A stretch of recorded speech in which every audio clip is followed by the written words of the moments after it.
Welcome in the Leyton Innovation Podcast. I am Valérie Thijs, and in this series I speak with forward-thinking entrepreneurs and try to discover what innovation and sustainability mean for their businesses and of course the impact it has on the world and our societies.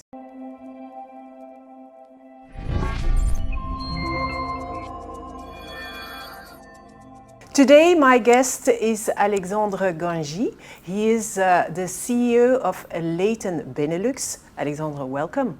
Thank you. Now tell us a little bit more about a study that you did in 2022. In that study, the results said that Belgian businesses, they invest less in innovation than the 2 years prior to 2022.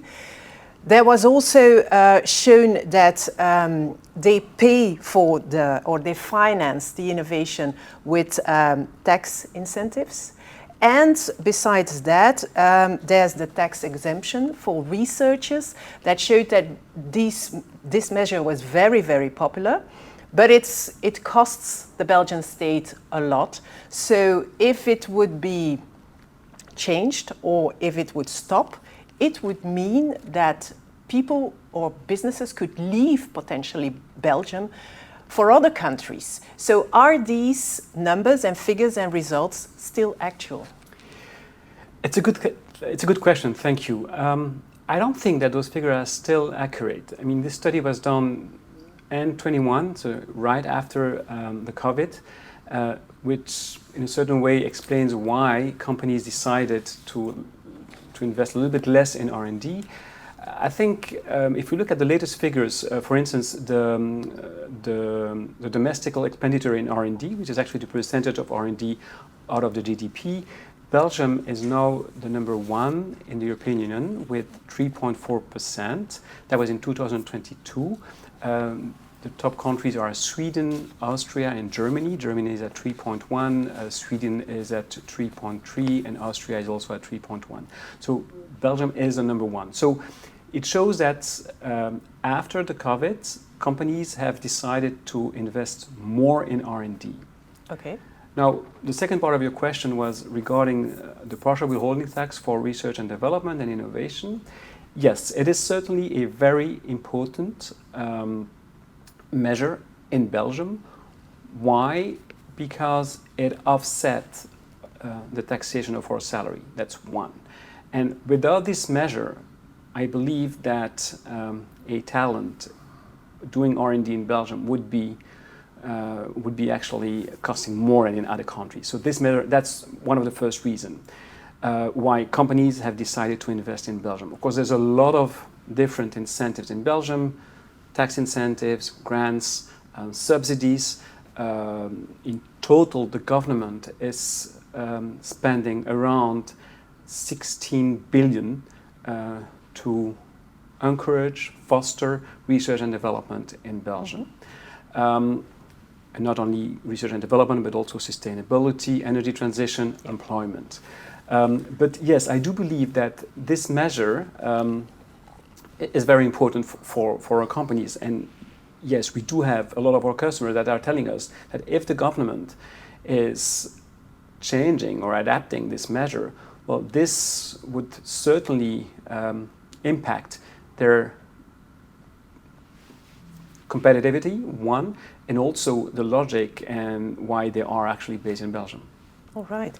Now, could you explain a little bit more about how financing and tax incentives work in Belgium on a federal level, but also on a regional level? Sure. So I would say that there's actually three main tax incentives at federal level to foster innovation or to finance innovation. One is, and we talked about it, is the partial withholding tax for research and development. Mm-hmm. Two, there is the tax credit for investment. Mm-hmm. And then three, there is the so-called innovation income deduction. So I think those three measures are really key and are probably the main tax incentives regarding innovation.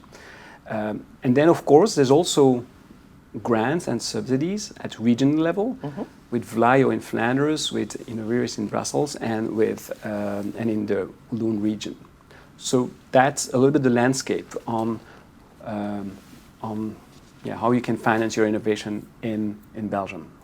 That's a lot, but I can imagine that there's been an evolution. 10 years ago, probably it was quite different than now. Innovation is increasing, and companies are becoming more digital. So there is a demand, there is a need for financing, because some companies, as we see in the podcast here, they need financing because they are startups with brilliant ideas, but they need help.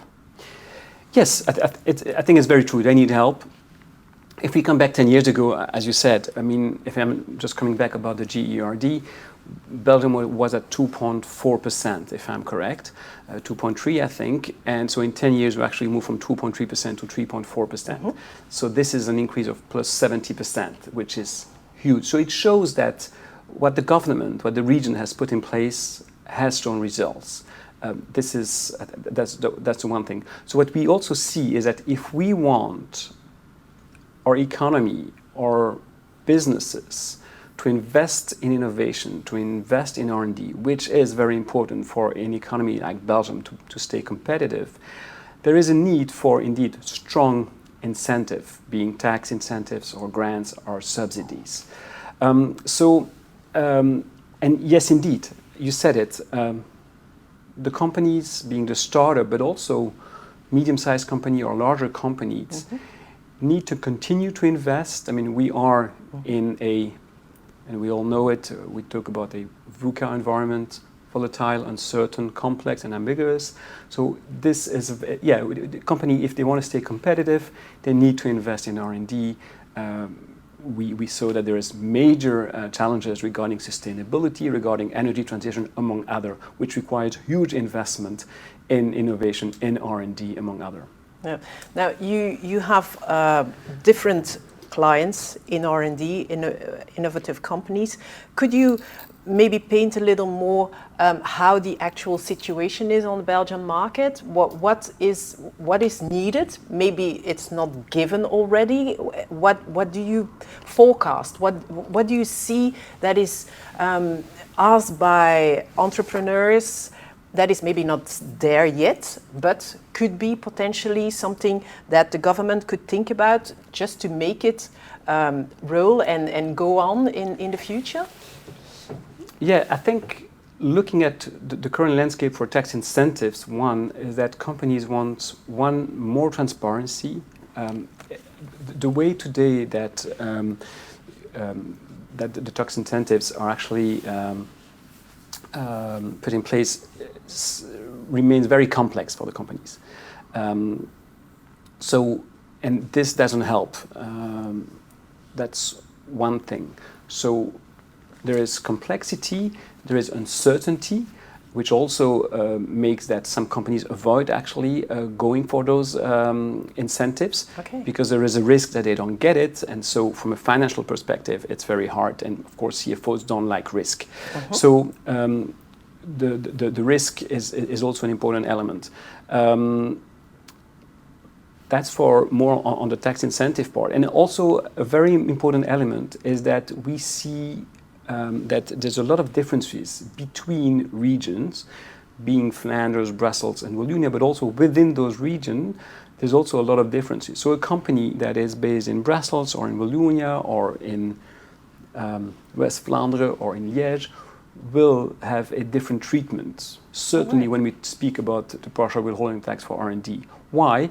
Because inspectors have a different interpretation of the law, which is a huge problem and which makes life very difficult for the companies to know what and what not they can claim, what is R&D and what is not R&D, what are the criteria and what do I need. So this, I think, is a major challenge for the government in the coming years. We need clarity, as I said, but also a certain uniformity between the regions and the sub-regions. Okay. And talking about legislation, Belgian legislation, of course, but what on a European level? Because they tell us to act a certain way as well. So they put some rules in place as well. So how do we match that? Belgium is already so complex. And then we come with Europe. Well, yeah, well, I think that Europe is as complex as in Belgium, and the different grants possibilities at European level are also very complex, and sometimes, and a lot of companies see them, okay, this is not for us, we're too small, it's too complex, and the chances of success is also very, very low, which also leads to probably only the big companies or that apply for it, because the other ones see it as a very long road before getting a single euro. Okay. So complexity is both at regional level, federal level, but also at European level, which I think government should work on this.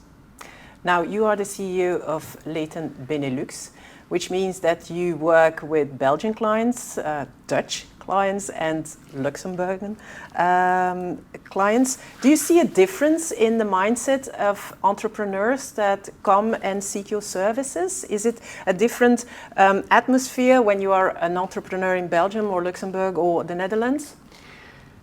There's certainly one difference that we see, and if we zoom a little bit on the tax environment and certainly tax incentive, is that R&D tax incentive exists in the Dutch market since approximately 27, 28 years, while in Belgium we're talking about 15 years approximately. Okay. So it means that indeed we see that in the Netherlands the government has worked on more clarity, there's more communication, there is a more straightforward way of applying for it. So there's a lower complexity in the Netherlands, which eases the work of a Dutch entrepreneur, which means that indeed there's probably a feeling that in the Netherlands things are a bit more easy as an entrepreneur. It doesn't mean that, and so we see probably more a positive mindset in the Netherlands than in Belgium. Okay. Now, we need innovation. We need businesses to keep on searching for solutions that we are facing today. Now, how could you push entrepreneurs to make the decision to take the risk? How do you convince the CFOs to take the risk, to ask for a grant, to put on the effort and the money in it? Because it might bring them a lot further in a shorter time than maybe with other financing. Well, as I said, I mean, both on regional level or a national level, there is a lot of schemes that are available. I just said that the government is spending approximately 16, 17 billion for businesses to invest in R&D, in sustainability, in energy transition. We're having regular meetings with the regions where they say, well, please tell our customer that they should submit their projects because we can help finance that.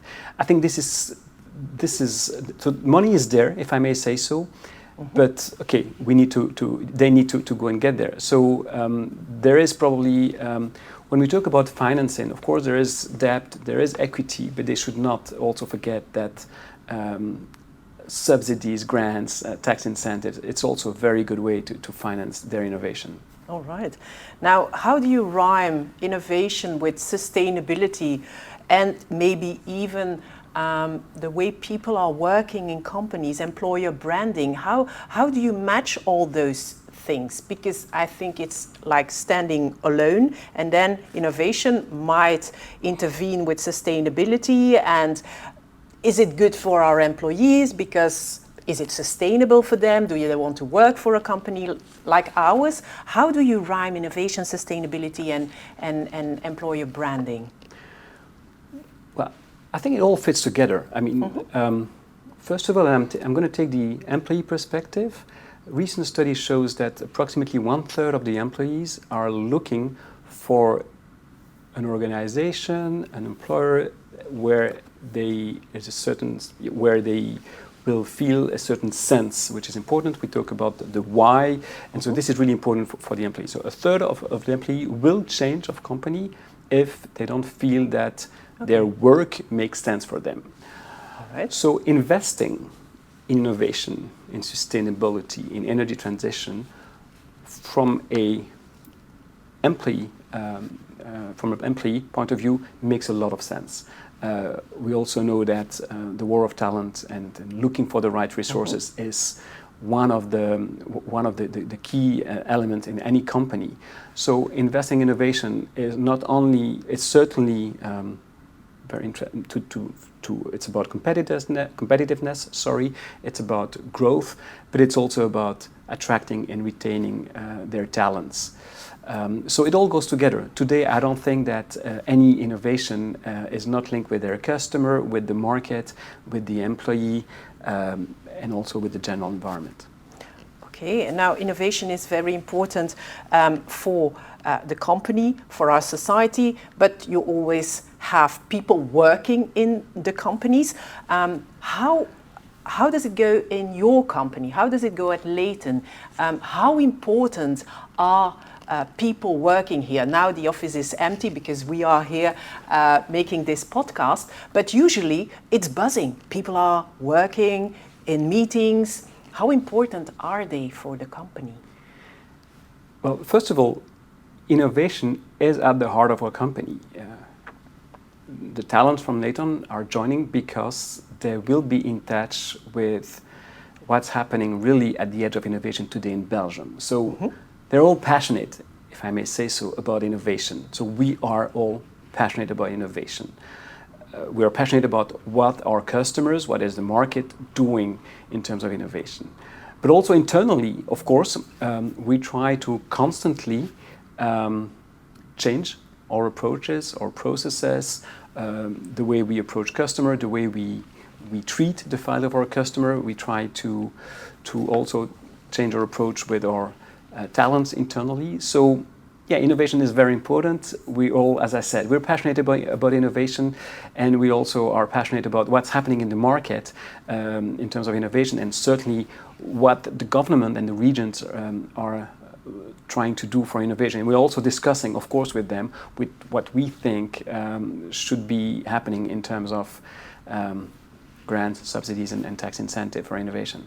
Okay, so they're working with customers, but what about individual leadership? All those people are like, they represent Leyton. Wherever they are, wherever they go, you want them to be an ambassador for your company. So how do you stimulate leadership in general? Because of course there is top-down, but also on an individual level.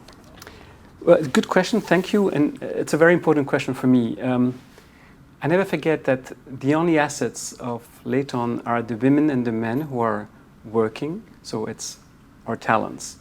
So my only strategy is making sure that our talents are happy, develop, enthusiastic about what they're doing. And so it's been now 7 years that together with the management team, we have decided to put in place what we call compassionate leadership.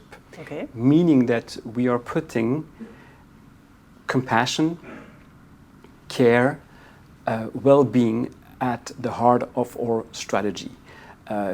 We've been presenting 2 weeks ago our strategic priorities, and the first priority was being compassionate with their colleagues, with the customers, so generally. So what does this mean, being compassionate?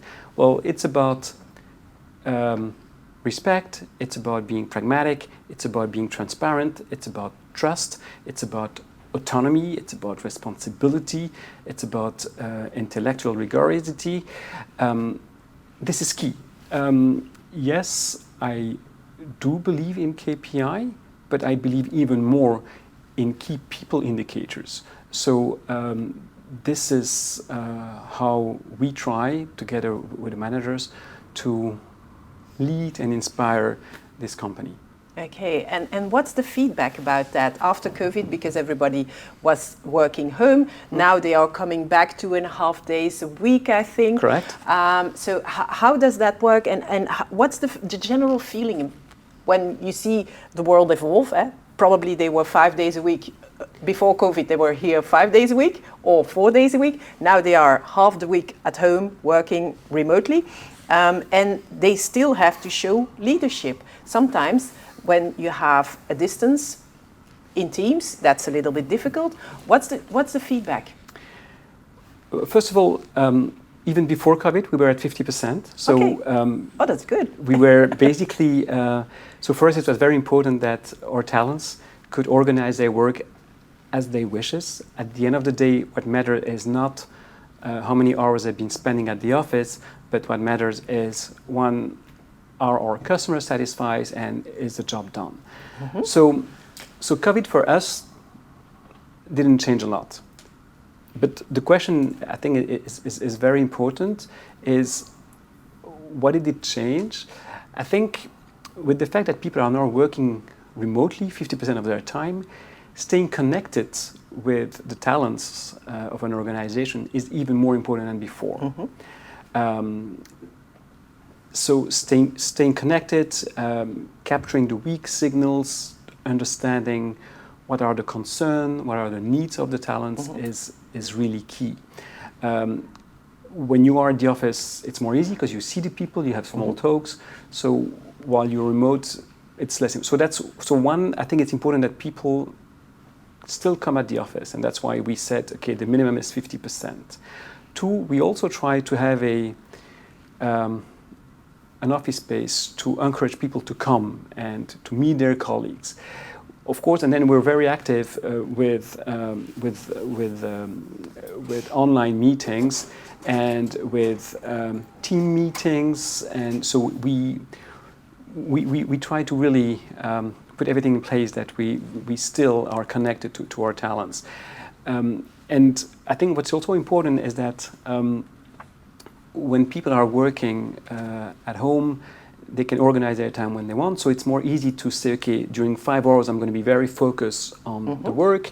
During 2 hours or 3 works, I'm going to focus on my family or my friends. And then for the last hour, I'll go back and I'll work. So mm-hmm. so I think the fact that you can organize your work as you wish has as a conclusion that you're actually more focused on the task you're doing and less distracted.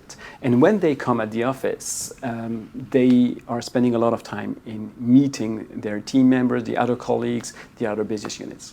Okay, so I can still feel the human factor here at Leyton.